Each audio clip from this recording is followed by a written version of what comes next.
Hello, everybody. Good morning. My name's Tracy Stanley, and it's only 2 weeks to the election here in Australia. And as you know, I've been having these conversations with policy advisors to the TNL party about very important issues, and today is one of the most important issues. It's climate change. Today, I'm speaking with Dr. Jeff Gill about this important topic. Let me introduce Jeff. He is, as I said, one of our many esteemed science and esteemed, yes, you're esteemed science and climate. I don't have time to go through all your qualifications, Jeff, but on both science and climate change. I think he'd also like you to know that he's a farmer and he's a research fellow at the University of Cambridge. Was. So good morning. Welcome, Jeff. Welcome, Dr. Jeff. Hi. I was at Cambridge. I'm not at Cambridge anymore. That was a different lifetime ago. Okay. So an interesting week in politics. Any observations? Yes. The lies are getting bigger and more frequent. It's diabolical. Absolutely diabolical. Okay. Next question. Well, let's talk about the diabolical issues related to climate change today. Let me just introduce you to our listeners. So Jeff believes that Australia could be the cleverest and luckiest country on earth. However, for too long, our politicians have made short-sighted decisions. A long-term sustainability focus is paramount and is the only way forward. And this is a fact that is recognised by the business sector, who understand that both stability and predictability are essential when making investments. So we'll talk about these today. Now, everyone's heard about climate change, and I know that there are many considerations, but I don't know if for our listeners, Jeff, you could just give an overview of what have been some of the major things that have been contributing to the global warming of our Earth. It's pretty simple. Greed. It is as simple as that. It's greed and the rapaciousness of the market and the ever-increasing human population that's now bombing the planet. That's the big issue that real long term we're going to have to think about. But what's basically caused it is the fact that industry and governments have knowingly been polluting the atmosphere with greenhouse gases and knowing that they're heading for a warming event. And they were warned formally in 1965. US government and corporations. So that's how long Chevron's. 1965. 1965, yeah. There were papers published in the late 1800s that predicted climate change just on physics, and that's when they were burning coal. And they got quite serious about it then. But the advantage there was with coal smoke, you can see the pollution. Yeah. Visible. You remember the smogs and fogs that London would have, for example. And so when people can see it, something gets done about it. But this has been constantly white-anted by the pro-fossil fuel neoliberal corporate machine as being, well, the climate's always variable, it changes, this is normal, and it's not normal. That's the serious big thing. It's greed has led to lies, has led to obfuscation, has led to corruption, has led to all sorts of problems. And we're now, the planet doesn't care who's got $1 trillion in their bank account. It's just going to do what it does, and we are going to have to wear the consequences of it. Okay. The damage to the planet has been fundamental and widespread. We've drained water tables in California and in the Punjab. They've recently just had a heat wave there in the Punjab that's reduced the crops by 25%. That's a quarter of India's food bowl gone. One event. Now, these are extreme events, and they're happening more and more frequently. And this idea of a 1 in 1,000 year event really annoys me. I grew up with my father was a geologist, so I've grown up thinking in geological time. We know there are once in 1/4 of a million year events. Now, how extreme are they going to have to be?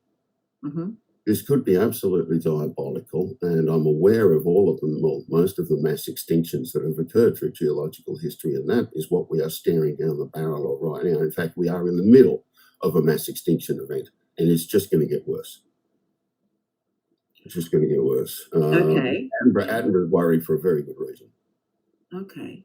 So we've got a big problem. Yep. And it's a complex problem, many players involved. Yep. Talk us through what are some different actions that could be taken across fossil fuels, energy generation, and forest management, to name a few, to redress, to try and limit the impact.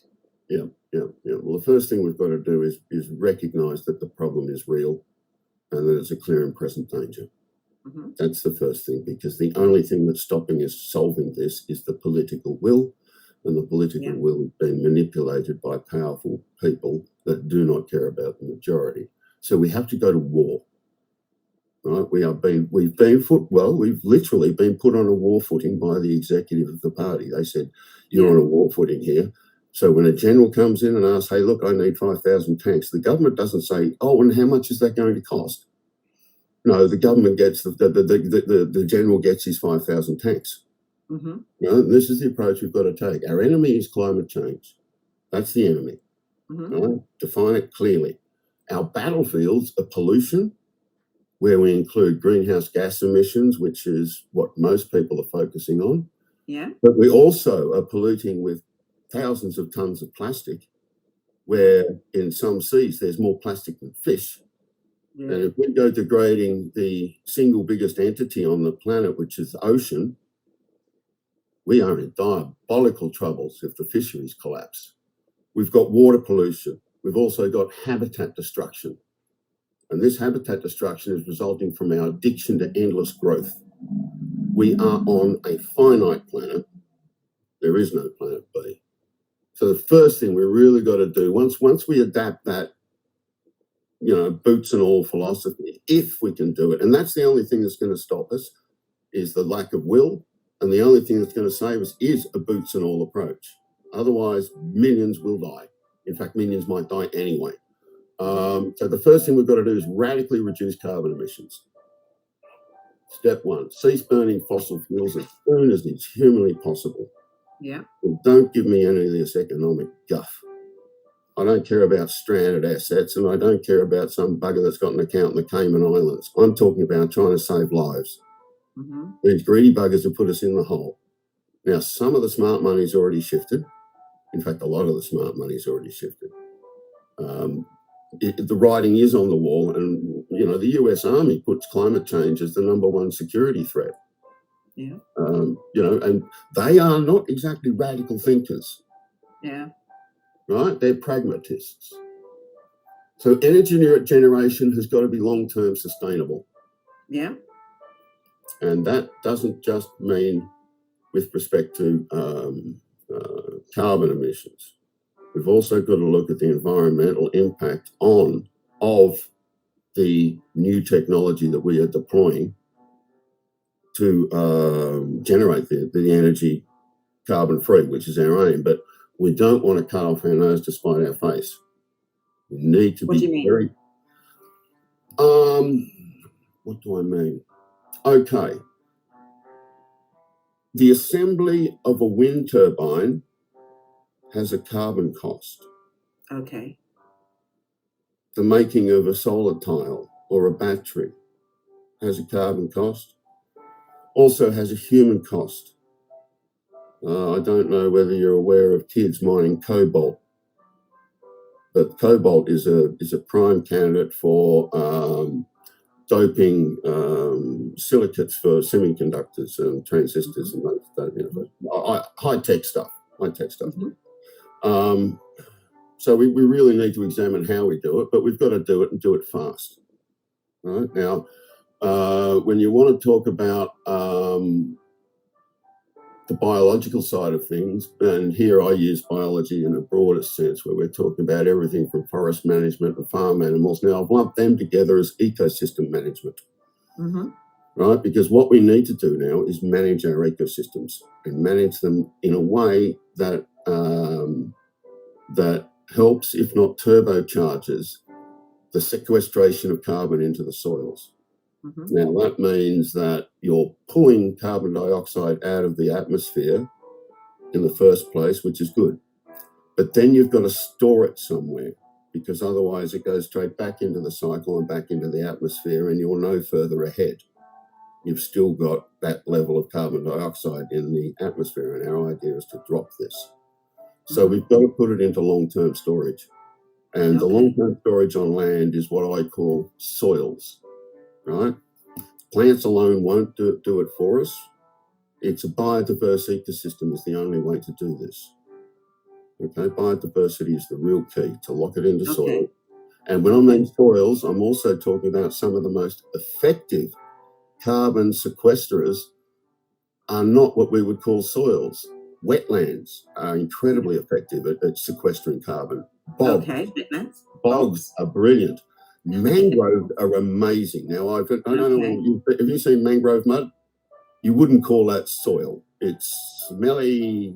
Sorry, I thought you did. I've seen that. The soil, it was around, with the crabs crawling all over everywhere and whatnot. Some of the numbers I've seen suggest that they can sequester carbon 10 times more effectively than a tropical rainforest. Yeah. How do you create these though? If we're the mangrove, the mangroves and the. How you create them? Well, first of all, you stop ripping them out. Okay. You stop clearing fishing ports and getting rid of the mangroves. They're there for a reason. They sequester carbon, they build land, and they also protect against tsunamis, tidal surges, all sorts of things. Mm-hmm. But we've got this great habit of, we see it, chop it down. Yeah. Let's stick a jetty in there so someone with a $5 million yacht can pull in.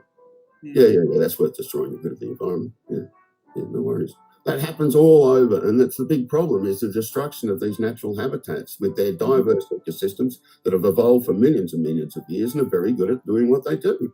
Mm-hmm. Now, sequestering carbon in a soil is, from a farmer's perspective, a no-brainer. Yeah. When you stop and think about it, because straight away you're increasing your soil fertility, you're increasing the water holding capacity of the soil, you're increasing the productivity of the soil, you're increasing the drought resistance of the soil, you're increasing the biodiversity of the soil, and you're reducing monocultures, and therefore the pests and parasite loads are much lower. You have a very balanced ecosystem. And we set about tearing down everything and creating monocultures because it's efficient. We need a radical rethink, and we can do it. I'm convinced we can do it. Yeah. I was very pessimistic when I first put my hand up to jump in and help Phil and TNL with the science and climate change policies about whether we actually could really do anything about climate change, or whether it was just a catastrophe and it was just automatically going to happen regardless of what we did from now on because we'd gone too far.